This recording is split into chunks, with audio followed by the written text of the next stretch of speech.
अल्हम्दुलिल्लाहि वकफ़ा वसलामुन अला इबादिहिल्लज़ीना इस्तफ़ा अम्मा बअद अऊज़ु बिल्लाहि मिनश शैतानिर रजीम बिस्मिल्लाहिर रहमानिर रहीम अलम नशरह लक सदरक व वज़अना अन्का विज़रकल्लज़ी अनक़ज़ ज़हरक व रफ़अना लक ज़िक्रक सदक़ल्लाहुल अज़ीम व क़ाल रसूलुल्लाहि सल्लल्लाहु अलैहि वसल्लम अन्नासु सवासियतुन का अस्नानिल मिश्त औ कमा क़ाल अलैहि सलातु वस्सलाम अल्लाहुम्मा अल्हिमना मराशिद उमूरिना व अइदना मिन शुरूरि अनफुसिना व मिन सय्यिआति अमालिना अल्लाहुम्मा ला फ़हम लना इल्ला मा फ़हमतना इन्नका अंतल अलीमुल हकीम अल्लाहुम्मा अहसिन आक़िबतना फ़िल उमूरि कुल्लिहा व अजिरना मिन ख़िज़्यिद दुनिया व अज़ाबिल आखिरह।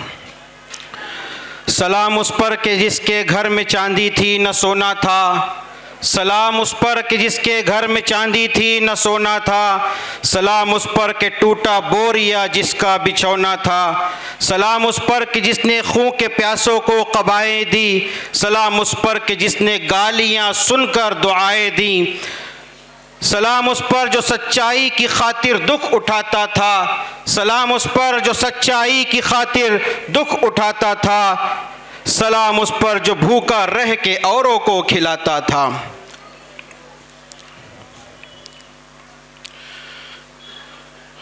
काबिल सद एहतराम मुअज़्ज़ज़ व मुकर्रम स्टेज पर तशरीफ़ फरमा उलमाए किराम, मुख्तलिफ़ मज़ाहिब और मुख्तलिफ़ धर्म के धर्म गुरु और काबिल सद एहतराम और बहुत ही ज़्यादा इज़्ज़त मआब हम सब के मोहसिन हज़रत मौलाना रिज़वानुद्दीन मारूफ़ी साहब जो यहाँ तशरीफ़ फरमा हैं, अनक़रीब इंशाअल्लाह स्टेज पर आएंगे और आप हज़रात उनसे भी इस्तिफ़ादा फ़रमाएंगे। आप हज़रात इसी तरह से तशरीफ़ रखिए जिस तरह से अब तक आप बैठे हैं, जम कर के बातों को सुन रहे हैं।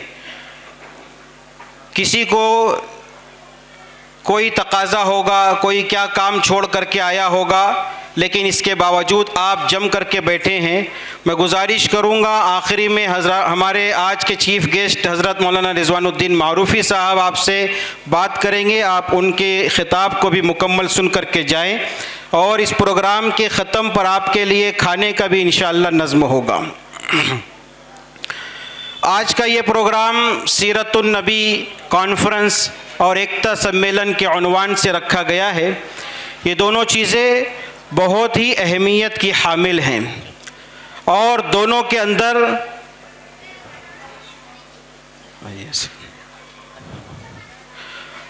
बहुत गहरा ताल्लुक़ है।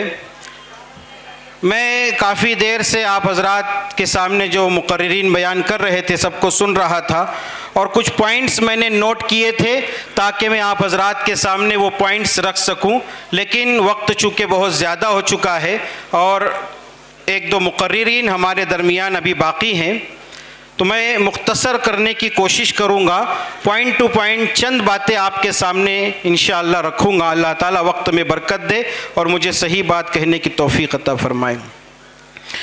जिस नबी के नाम पर हम लोग यहाँ जमा हैं, ये रबीउल अव्वल का महीना हज़रत मोहम्मद सल्लल्लाहु अलैहि वसल्लम के इस दुनिया में आने का महीना कहलाता है, जिसको हम जानते हैं कि मोहम्मद पैगंबर जयंती के उन्वान से सब लोग जानते हैं कि इसमें मुसलमान जश्न मनाते हैं, खुशियाँ मनाते हैं।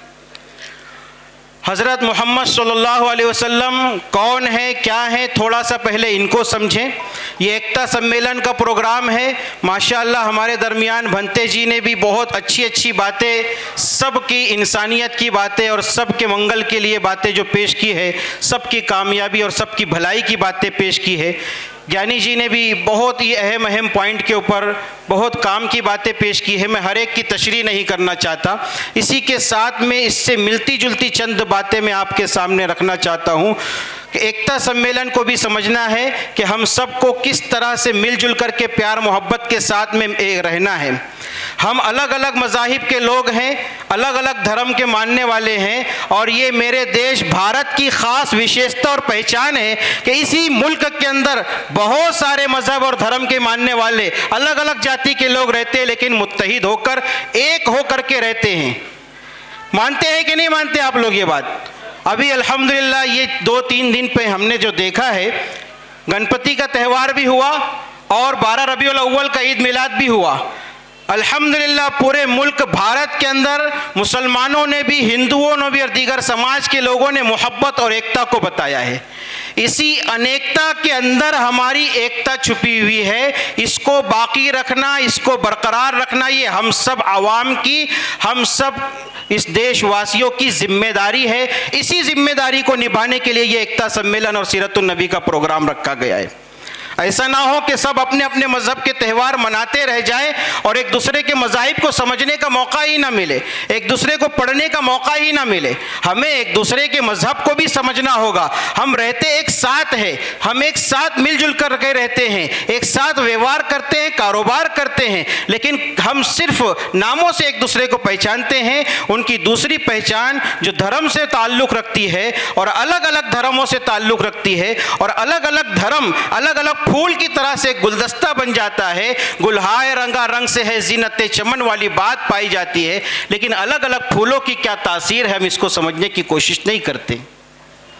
इसलिए इस कार्यक्रम के अंदर, इस एकता सम्मेलन प्रोग्राम के अंदर अलग अलग मज़ाहिब की चंद मुख्तलिफ बातें आपके सामने आ रही हैं और हमें इसको बरकरार रखने और भारत की इस विशेषता को कायम रखने और बाकी रखने की जद्दोजहद और कोशिश करते रहने करेंगे इंशाअल्लाह सब लोग।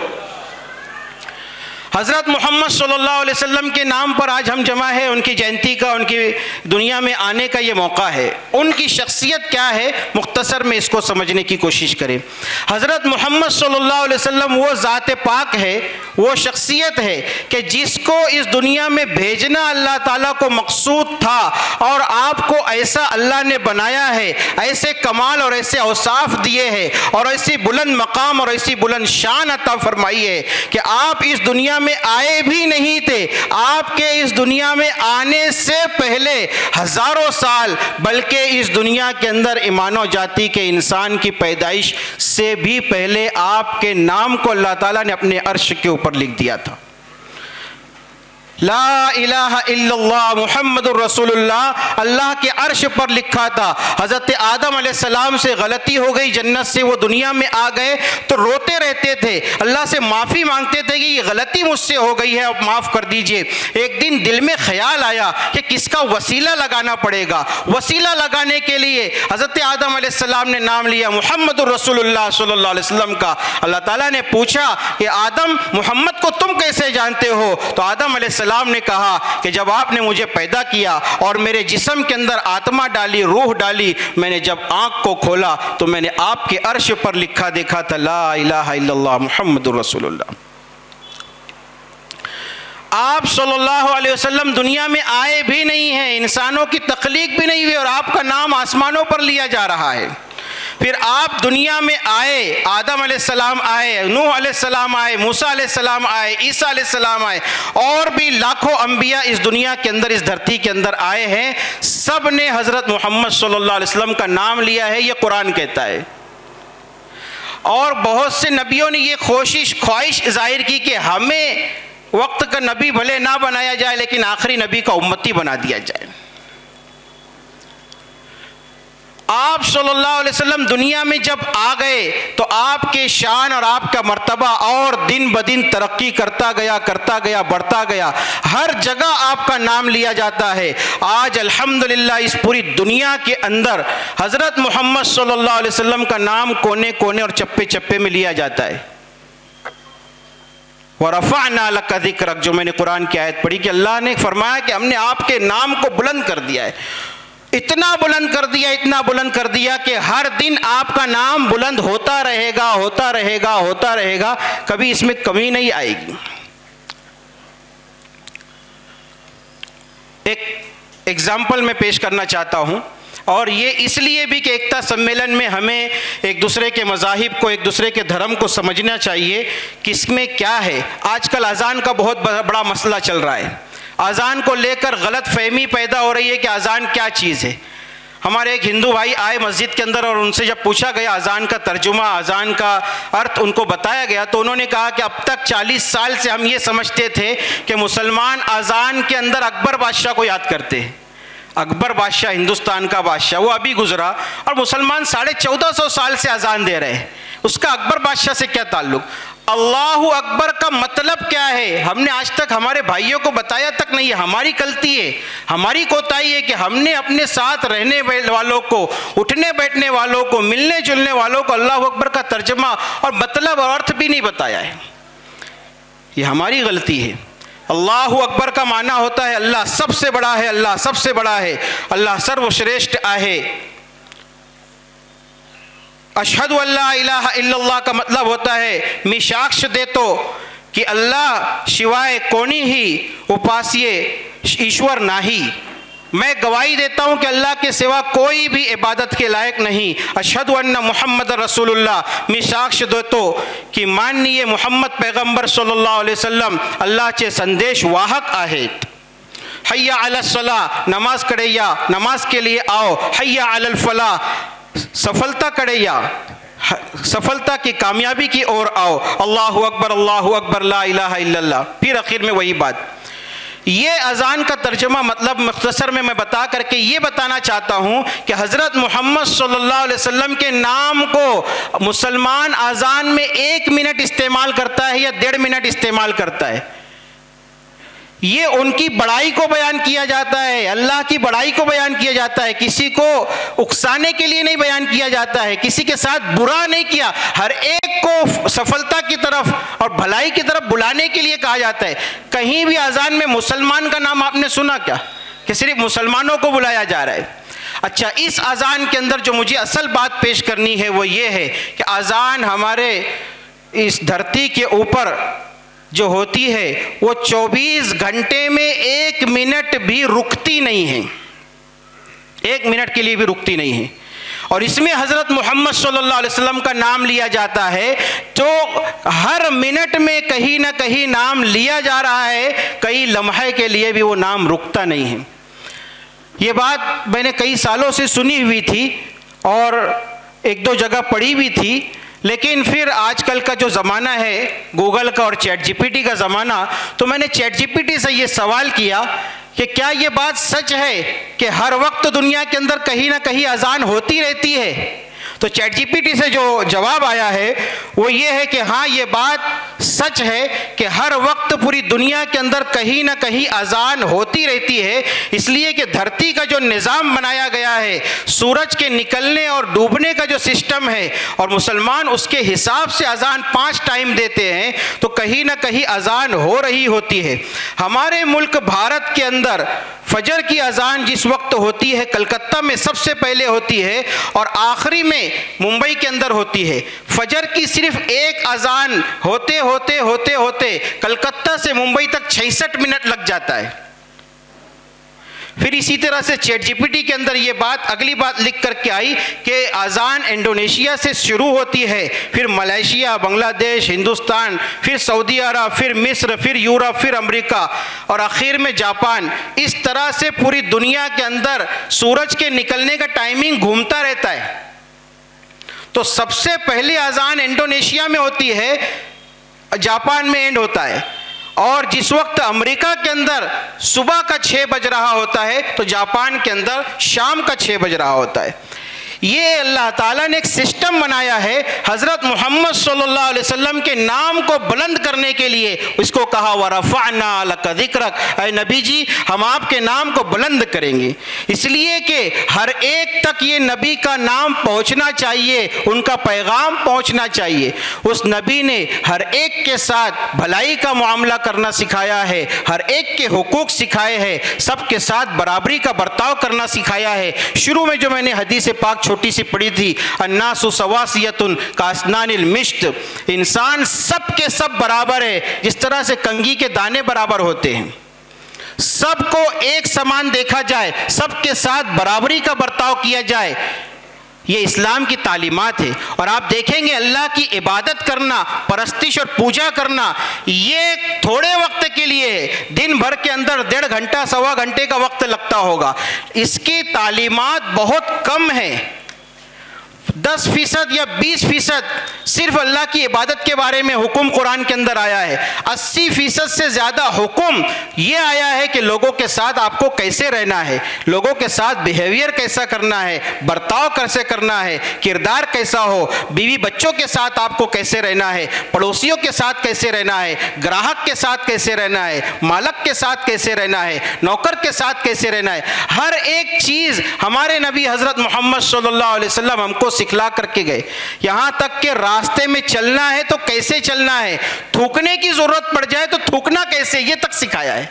गरज ये मुख्तसर में पेश करना चाहता हूँ कि हर मोड़ पर नबी अलैहिस्सलाम ने वो तरीक़ा हमको दिया है कि जो तमाम के तमाम इंसानों के लिए भलाई का रास्ता है, यही सफलता की दावत है, यही सफलता और भलाई की तरफ और कामयाबी की तरफ जो अज़ान में कहा जाता है कि ये तरीक़ा सब अपनाएं।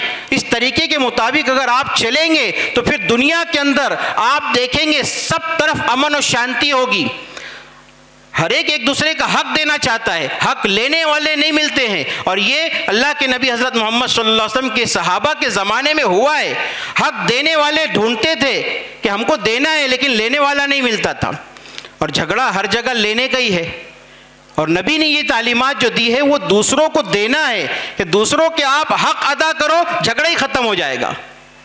बहरहाल बात लंबी होती जा रही है, मुझे और भी बहुत कुछ कहना था लेकिन वक्त बहुत कम है, इसलिए मैं आखिर में ये बात कहना चाहता हूँ कि हज़रत मोहम्मद सल्लल्लाहु अलैहि वसल्लम की ज़ात वो ज़ात है कि शुरू से अल्लाह ताला ने उनके नाम को बुलंद किया, उनकी मोहब्बत हर इंसान के दिल के अंदर डाली है। ऐसा नहीं कि ये मुसलमान के दिल में डाली है। हज़रत मोहम्मद सल्लल्लाहु अलैहि वसल्लम मुसलमानों के पैगम्बर है, ये बात हमारी बहुत बड़ी गलती है। हज़रत मोहम्मद सल्लल्लाहु अलैहि वसल्लम को अल्लाह ने वमा अरसलनाका इल्ला रहमतल लिल आलमीन बनाकर भेजा है, सारे इंसानों के लिए, सारे जिन्नात के लिए, दरख्तों के लिए, पशु पक्षी के लिए, हर एक के लिए नबी बना करके भेजा, हर एक के लिए रहमत बना करके भेजा। ये सिर्फ मुसलमानों के नबी नहीं है, उनकी नबूवत से फ़ायदा सबको मिलना चाहिए। इसलिए हर ज़माने में चाहे किसी भी धर्म व मज़हब के मानने वाले हों, उन्होंने हज़रत मोहम्मद सल्लल्लाहु अलैहि वसल्लम का आदर किया, उनका सम्मान किया, उनके साथ मोहब्बत का इजहार किया है। एक शेर में पेश करना चाहता हूं। शेर किसका है नाम मुझे याद नहीं आ रहा है, लेकिन शेर किसका है आप उस शेर से समझ जाएंगे। हिंदू हूं बहुत दूर हूं इस्लाम से, लेकिन आप समझ सकते हैं ये शेर किसी मुसलमान ने नहीं लिखा होगा। हिंदू हूं बहुत दूर हूं इस्लाम से, लेकिन मुझको भी मोहम्मद की शफाअत का यकीन है। हज़रत मोहम्मद सल्लल्लाहु अलैहि वसल्लम की शफाअत का यकीन एक हिंदू को भी है, एक सिख को भी है, एक बौद्ध को भी है, हर एक को आप सल्लल्लाहु अलैहि वसल्लम की रहमत और शफक़त मिल रही है। इसलिए हमारी ज़िम्मेदारी है कि हम इस तरह से मिलते जुलते रहें और एक दूसरे के साथ अपने पैगाम को, अपनी बातों को शेयर करते रहें। आज का ये प्रोग्राम बहुत ही काबिल मुबारकबाद है कि इस तरह से एक मंच के ऊपर मुख्तलिफ़ मज़हब के, मुख्तलिफ़ धर्म के लोग जमा हुए हैं। मैं सभी लोगों का शुक्रिया अदा करता हूँ कि आप सब ने अपना कीमती समय लेकर के आप लोग यहाँ तशरीफ़ लाए हैं। इसी तरह से जिन लोगों ने इसको दावत को चलाया, लोगों को आमंत्रित किया और जिन लोगों ने यहाँ आयोजन किया है, बहुत सारे काम खिदमत के किए हैं, उन तमाम लोगों का मैं शुक्रगुज़ार हूँ। ख़ास तौर पर हज़रत मौलाना अब्दुल अज़ीज़ साहब, हाफिज़ रमज़ान साहब और मौलाना सलीम साहब, इन हज़रात की इसमें अनथक कोशिश है, बेशुमार कोशिशें हैं, हम सभी के मशकूर हैं। अल्लाह ताला सबको जज़ाए खैर दे, बेहतरीन बदला इनायत फरमाएँ। अब आखिर में चलेगी जी, आप ही कर लेंगे।